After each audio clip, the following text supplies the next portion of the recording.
قرآن کی اہمیت کی وجہ سے، قرآن دیکھو کتنی عظیم کتاب ہے، قرآن کی اہمیت کی وجہ سے اللہ نے ہر فرشتے کو بھی قرآن پڑھنے کی اجازت نہیں دی۔ ہر فرشتہ ہو کر، معصوم ہو کر، وہ فرشتہ کوئی گناہ نہیں کرتا، غیبت نہیں کرتا، اللہ کی مرضی کے خلاف زندگی نہیں گزارتا، پھر بھی ہر فرشتے کو قرآن پڑھنے کی اجازت نہیں ہے۔ مخصوص مقرب فرشتے ہیں، انہی کو قرآن پڑھنے کی اجازت ہے۔ تو جو دوسرے باقی کے فرشتے ہیں وہ اللہ سے عرض کرتے مولا ہمیں قرآن پڑھنے کی اجازت تو نہیں ہے، اب ہم قرآن کی لذت لینا چاہیں تو کیا کریں؟ تو اللہ فرماتا ہے زمین پر جاؤ اور میرے جو بندے قرآن پڑھتے ہیں ان کے منہ پر اپنا منہ رکھ دو اور قرآن کی لذت حاصل کر۔ یعنی جب حضور کا کوئی غلام قرآن پڑھتا ہے تو وہ کتنا مقدس ہو جاتا ہے کہ اس کے منہ کی کوئی قدر کرے نہ کرے، فرشتے اس کے منہ پر اپنا منہ رکھ کر کے اس کی لذت کو حاصل کرتے ہیں۔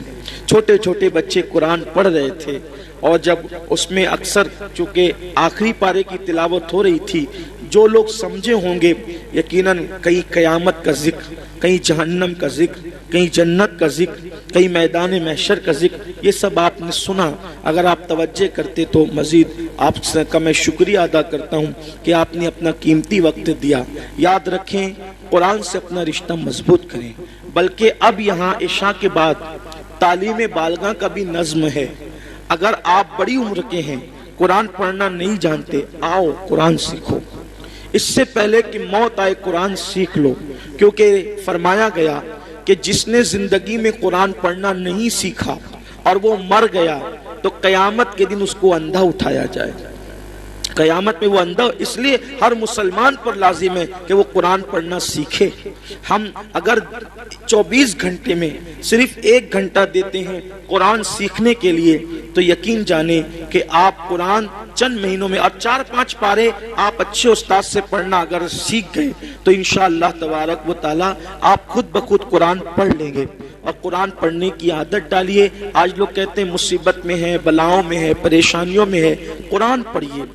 قرآن کی برکت سے ساری مشکلیں آسان ہوگی۔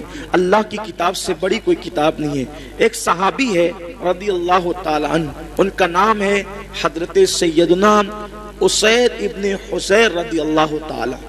یہ صحابی حضرت اسید ابن حضیر رضی اللہ تعالی عنہ، یہ رہتے تھے مدینہ منورہ سے، یعنی کہ کنارے کی بستی میں، کھیت دیہات کے علاقے میں رہتے تھے وہ، اور حضور علیہ السلام سے کبھی کبھار ملنے کے لیے آتے تھے۔ اب صحابہ کی عادت تھی کہ صحابہ اکثر رات کو قرآن شریف پڑھتے تھے۔ اگر میری بہنیں بھی سن رہی ہیں، اگر آپ اکیلے میں جب سب سو جائیں اس وقت آپ قرآن پڑھیں گے نا تو دن میں قرآن کی لذت الگ ہے اور رات میں قرآن کی لذت الگ ہے، اور جب آدھی رات گزر جائے تو قرآن کی لذت الگ ہے۔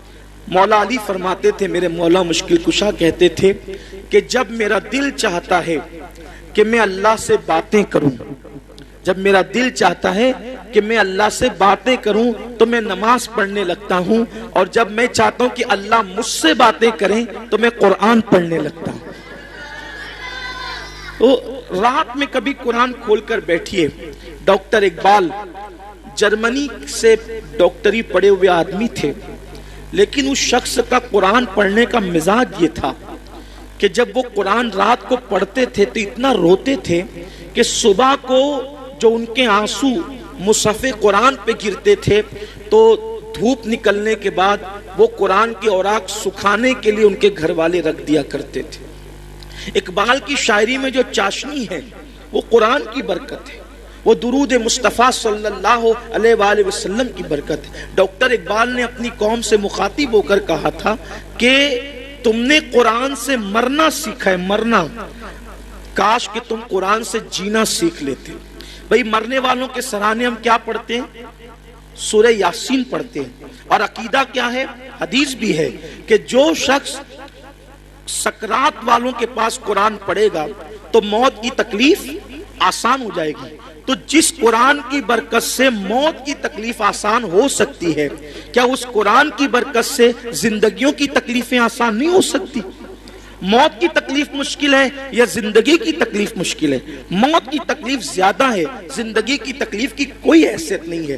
تو فرمایا کہ اقبال کہتے ہیں کہ تم نے قرآن سے مرنا سیکھا، تم قرآن سے جینا سیکھو، قرآن اپنی زندگی میں شامل کرو۔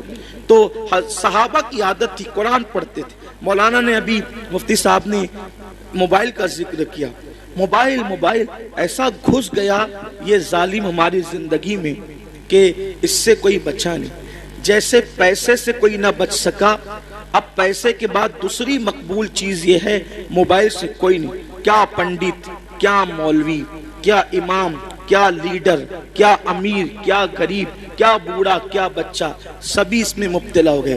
ادھر سے گھنٹی بجی ٹن، ادھر سے نکال کر کے دیکھا کس کا میسج ہے نا، بے چین ہو جاتا ہے آدمی، کس کا میسج ہے؟ نادان انون پرسن کا میسج دیکھنے میں تجھے اتنا شوق اور اتنی دلچسپی ہے، کبھی خدا کا میسج دیکھنے میں بھی تجھے دلچسپی ہوئی؟ اس نے بھی تو کوئی میسج بھیجا ہے نا، اس کا بھی تو کوئی فرمان ہے، اس کا بھی تو کوئی حکم ہے، اسی کو قرآن کہتے ہیں۔ آؤ قرآن کی طرف۔